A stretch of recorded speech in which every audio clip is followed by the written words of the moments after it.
بسم اللہ الرحمن الرحیم۔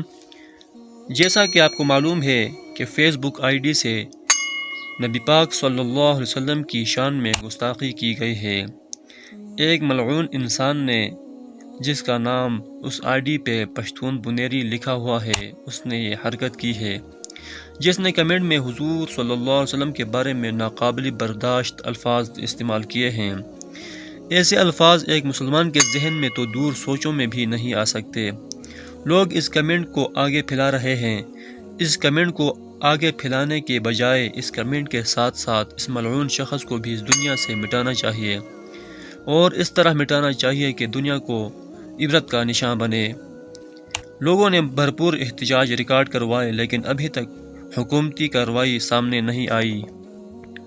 اس سے پہلے کہ یہ ملعون شخص کسی کے ہاتھ چڑھے، قانون اس کو پکڑے، پھر یہ نہ کہے کہ قانون کو ہاتھ میں کیوں لیا، تو میری حکومتی اداروں سے گزارش ہے کہ اس کو جلد از جلد قانون کے کٹہرے میں لا کر عبرت کا نشان بنائے۔ سوشل میڈیا پر کچھ ویڈیوز چلائی جا رہی ہیں کہ اس ملعون شخص پشتون بنیری نے معافی مانگی ہے، اس کو معاف کیا جائے۔ تو اس کو میں بتاتا چلوں کہ اگر اس ملعون کو معاف کیا گیا تو ہر آئے روز کوئی نہ کوئی شخص گستاخی کرے گا اور پھر معافی مانگے گا، تو اس ملعون شخص کو کسی بھی صورت معاف نہیں کرنا چاہیے، بلکہ اس کو سخت سے سخت سزا دے کر قتل کر دینا چاہیے، تاکہ اس دنیا میں کوئی بھی شخص کے ذہن میں تو دور سوچوں میں بھی گستاخی نہ آئے، اور اس ملعون شخص کو کسی صورت معاف نہیں کرنا چاہیے، بلکہ اس کو عبرتناک سزا دے کر واصل جہنم کرنا چاہیے، تاکہ آئے روز کسی بھی انسان میں ایسی حرکت کرنے کی ہمت نہ رہے۔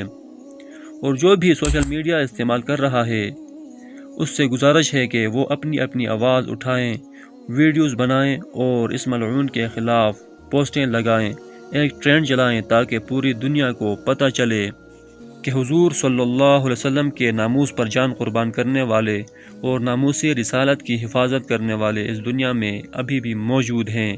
اگر یہ ملعون شخص بیرون ملک ہے، اس ملک کی عوام بھرپور احتجاج کرے جب تک یہ پکڑا نہ جائے۔ شکریہ۔